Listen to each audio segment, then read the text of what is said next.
And a standoff between the federal government and Labour still on, with the Nigerian government insisting the minimum wage demand of Labour was quite unrealistic.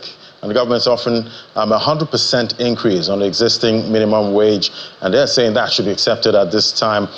Well, joining us to weigh on the matter is Mr. Dewale Smart, you're the Director General of NECA, joining me from Geneva. Great to have you on the show.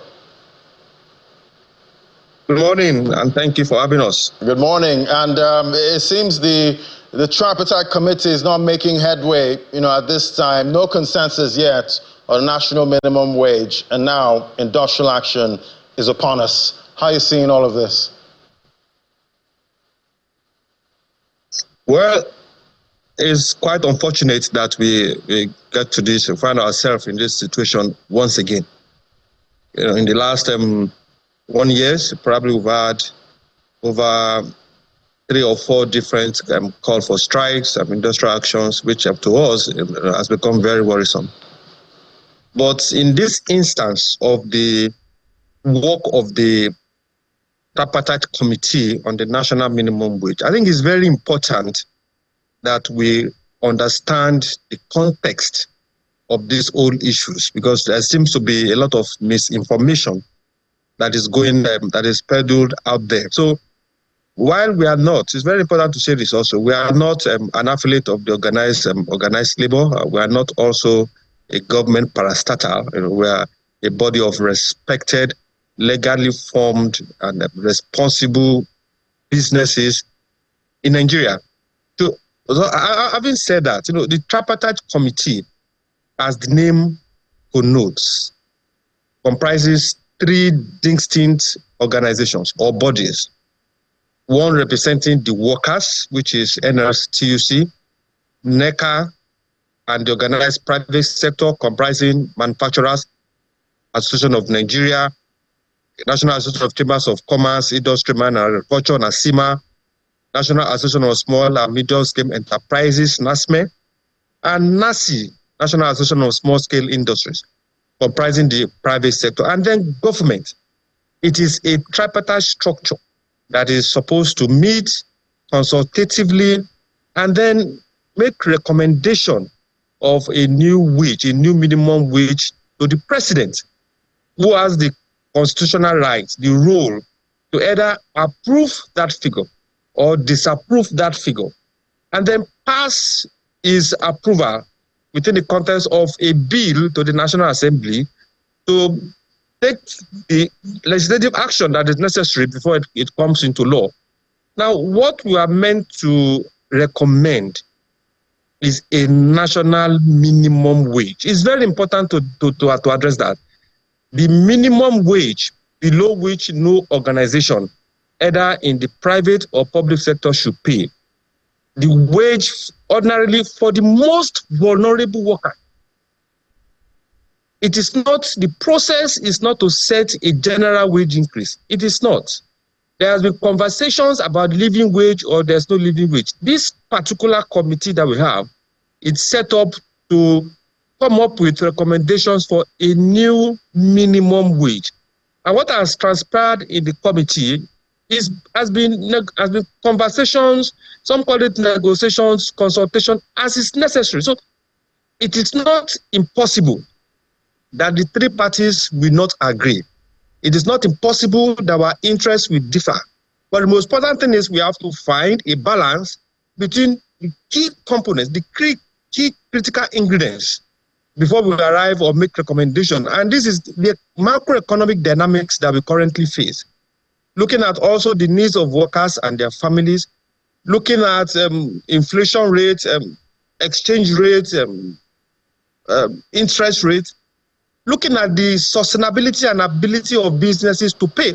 You have to bring all those together to arrive at a minimum wage. It's very important to espouse this minimum wage below which nobody should pay. Okay, yeah, well, definitely, at this point, looking at the macro headwinds at this time, we can agree that it's not the fault, of the vulnerable citizens that where we are with inflation and, GDP and all of that. Because if we look at the historical data now, 5,500 year 2000. That was, you know, the minimum wage. Then we had 18,000 in 2011. 2019, 30,000 naira. Then we now had the wage, you know, award. But let's look at how prices, prices of, important commodities have gone up. Let's look at fuel now. For instance, we've seen fuel, that's up over 100%, at this time. In 1 year, if we look at the price of fuel, 238 naira, that was 1 year ago.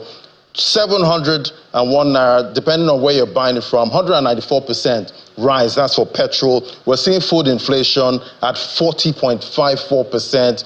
So definitely, it's looking like labor and vulnerable citizens are just getting the wrong end of the stick. At this point, when you look at businesses increasing the prices of their goods and services at this time, but minimum wage stays sticky.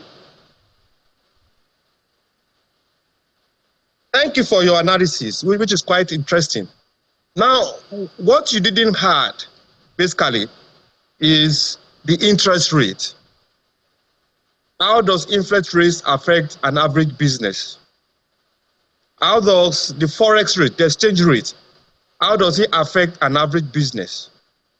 How does the cost of fuel, petrol, how does it impinge on the logistics business of organized businesses? How does all these issues affect organized businesses? We've not mentioned the issue of forex. How does it affect the business itself?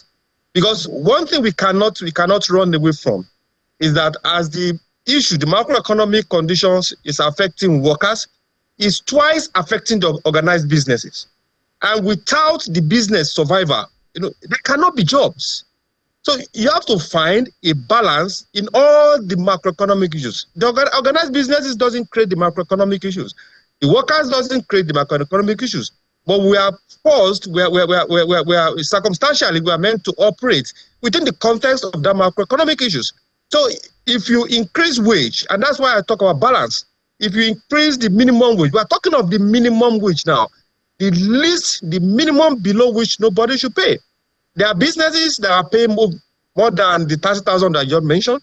There are businesses that are paying far above the 30,000 because they can afford it. But predominantly, many organized businesses have faced perilous times in recent times. It will also interest you, and this is in the public space. In the last 1 year, many businesses that I want to mention their names, they declared humongous losses, which has compromised their ability to also pay the current minimum wage and also protect jobs.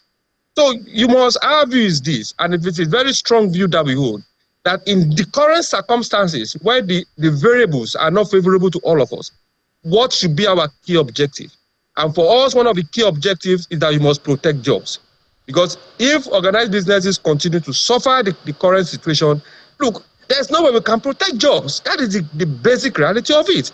There's no way businesses can remain sustainable when their affordability becomes in question. Okay, so, going on strike. Yeah, just one moment there.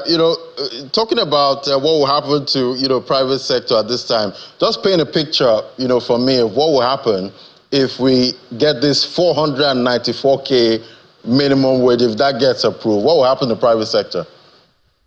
Now, we will have created a big problem. In fact, the committee will have set up the nation for a major crisis. And this is how it's going to happen. Once, by the 30,000, the current 30,000, you have many states and local governments that are still struggling to pay 30,000. Now, the capacity and ability of organized businesses to pay even what we have offered, what we have proposed, a 100% increase, the ability to pay is also compromised. Let's say 400,000 minimum wage. We have a negative spiral effect. Beyond the issue of cost puts inflation, it will also lead to the close down of many businesses. And that's the reality. It's not a threat. It is already happening. Businesses are living in groups.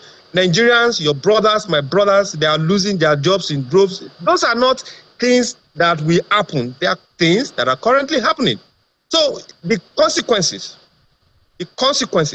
of arriving or making proposals of figures that are unsustainable, we will have created serious problems for ourselves after the committee must have finished its recommendation. And that is our concern. All right, what would you say is the right number at this time for minimum wage, national minimum wage, for the most vulnerable? We have offered 60,000, a 100% increase from the current 30,000.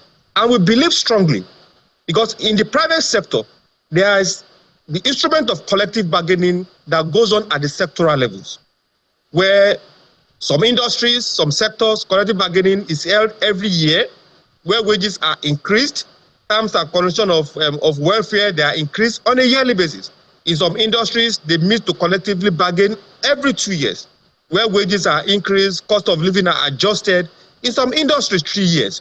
So our view is this: serious factors like productivity, factors like competence should be key factors that will drive up and influence wage increase. What we have agreed, or what we are to recommend at the committee level, is what some have called the floor wage. The floor wage below which nobody should pay. So people can negotiate and increase the wages proportionately within the context of their ability to pay, industry-wise. But to say, to agree on a figure, that we compromise the existence of organized businesses and make a serious mess of businesses beyond what they currently face, is what we are currently against. This time, we're still seeing some multinationals announce exit, from the Nigerian market at this time, and definitely that's going to play into jobs. What's your outlook, for the jobs market in 2024 and beyond in Nigeria? I must say, it's quite disheartening that in the whole conversation, the reality of job losses, the reality of businesses closing down. The Manufacturers Association, about a few months ago, said over 700 companies, manufacturing, SMEs, they've closed shop. When they close shop, we think they're just statistics. Those businesses, they employ Nigerians. We're not asking where are those Nigerians. The multinationals that are leaving, we are not asking where are the Nigerians that are working for them. And if a multinational should leave, all the businesses supplying the manufacturer inputs, because there are businesses in the value chain, they also face the risk of closure. Where are the people working in those businesses? We are not giving due attention to those individuals. So the outlook is very grim, is very scary. And circumstantially, if we continue in this path and reason did not prevail, we'll drive ourselves deeper into the mud. Deeper into the unemployment mode. All right, definitely. We hope we reach some kind of agreement that favors every party, at this time. Thank you so much. It was great having your perspective, Mr. Adewale Smart. You're the Director General for NECA. Thank you so much. Thank you for having us. Thank you.